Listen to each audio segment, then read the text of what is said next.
చిరంజీవి మీకు టికెట్ ఇచ్చారు. ఎన్నికల్లో ఓడిపోతే, మళ్ళీ ఎన్నికల్లో మీకెంత ఖర్చయిందో ఆ డబ్బులు మళ్ళీ మీకిచ్చారు. మీరు గతంలో గూడా ఈ మాట చెప్పారు. మరి మీకు విశ్వసనీయత లేదా? ఎందుకు పవన్ కళ్యాణ్ మీద ఆ స్థాయిలో మాట్లాడారు? చిరంజీవి గారు లాంటి గుడ్ పర్సన్‌ని నేను రేర్‌గా చూస్తుంటాను. హ్మ్. He is very, very, very nice gentleman. Okay. నాకు పార్టీలో జిల్లా పార్టీ అధ్యక్షుడిగా చేశారు.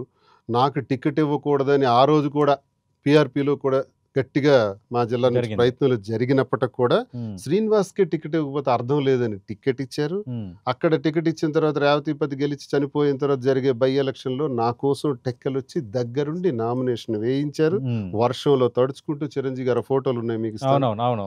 గుర్తున్నాయి. ఆ తర్వాత రాజశేఖర్ రెడ్డి గారి కొద్ది రోజుల్లోనే మరణం. ఆ మరణానంతరం నేను పూర్తిగా ప్రచారం ఆపేశాను. హ్మ్. ఆపేసిన తర్వాత శ్రీనివాస్‌కి డబ్బులు ఖర్చయ్యుంటాయి. హ్మ్. పాపం తిరిగేసినాడు అని నాకు డబ్బులు పంపించారు. ఓకే.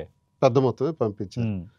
ఎంత మంచి మనసు, ఎంత మాగ్నానిమిటీ, ఎంత గొప్ప విషయం. హ్మ్. ఇవి చిరంజీవి గారిలో ఉన్న గుడ్ క్వాలిటీస్. ఓకే. అసలు చిరంజీవి గారితో ఉన్న మంచి రిలేషన్ అన్నయ్య అని పిలుచుకొని హాయిగా ఉండేవాళ్ళం. హ్మ్. మా దురదృష్టం ఆయన పార్టీ కలిపిసారు. లేకపోతే ఇప్పటికైనా ఆయన చీఫ్ మినిస్టర్ అయ్యుండేవారు. ఓకే. రాష్ట్రంలో ఉండే కాపుల కల నెరవేరుండేది. హ్మ్. తప్పకుండా ఆయన 18 ఎమ్మెల్యేలు గెలిచి హ్మ్. 75 లక్షల ఓట్ షేర్ తీసుకున్నటువంటి వ్యక్తి. అవును. మరి అన్నయ్య ఇలాంటి రాజకీయాలు, దుష్ట రాజకీయాలకి ఆయన భరించలేరు కాబట్టే కలిపేసినారు. హ్మ్. సూర్యుడి గుర్తు నుంచి పోటీ చేసిన వాడిని కూడా నేను ఒక్కడినే రాష్ట్రంలో. ఓకే. ఇంత రిలేషన్స్ ఉన్నాయి చిరంజీవి గారితో. హ్మ్.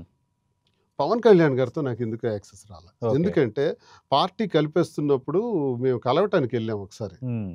సార్ పార్టీ మెర్జ్ చేసేస్తామంటున్నారు కాంగ్రెస్‌లో. ఎలియన్స్ పెట్టుకుందాం మెర్జింగ్ ఎందుకు?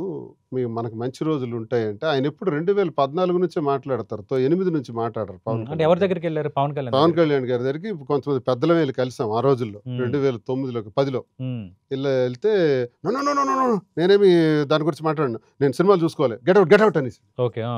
నాకు బాగా పట్టేసిందండి బ్రెయిన్‌కి అది. హ్మ్. ఇప్పుడు జనసేన కార్యకర్తలకి తెలీదు. ఓకే. వాళ్ళెంతసేపు 14 నుంచి ఆలోచిస్తారు. కానీ ఇదే కానీ పీఆర్‌పీ కోసం విలీనాన్ని వ్యతిరేకిస్తూ అన్నయ్యకి దూరమైంది పవన్ కళ్యాణ్. అది తెలుసు పవన్ కదా మీకు. కళ్యాణ్ అంటే విలీనాన్ని వ్యతిరేకించాడాయన. కదా! వ్యతిరేకించారు. ఇంట్లో ఏదో పడ్డారు సార్. హ్మ్. చిరంజీవి గారు పార్టీకొచ్చినంత పెద్ద క్యాడర్ హ్మ్. ఏ పార్టీకి కూడా రాలా. హ్మ్. ఐఏఎస్‌లు, ఐపీఎస్‌లు కూడా రిజైన్ చేసేసి మరి కూడా వచ్చేసినారు ఆ పార్టీకి. హ్మ్. మేధావులు కూడా చాలా మంది పార్టీలో అందరూ కేర్ ఆఫ్ ఫుట్‌పాత్ అయిపోయారు సార్. హ్మ్. కేర్ ఆఫ్ ఫుట్‌పాత్ అయినప్పుడు మీరు ఆలోచించాలి కదా! ఓకే. ఏదో ఒక మంచి మాట. హ్మ్. మనం మరి చేయలేకపోతున్నాం. కాఫీ తాగండి. చేయలేకపోతున్నాం. హ్మ్. ఇది మరి పరిస్థితులు. ఆ తర్వాత ఆయన ఎందుకు? జనసేన పార్టీ పెట్టాడు కదా! ఆ తర్వాత గురించే మాట్లాడతారు. 8 నుంచి మాట్లాడరు. అదే నా బాధ. ఓకే.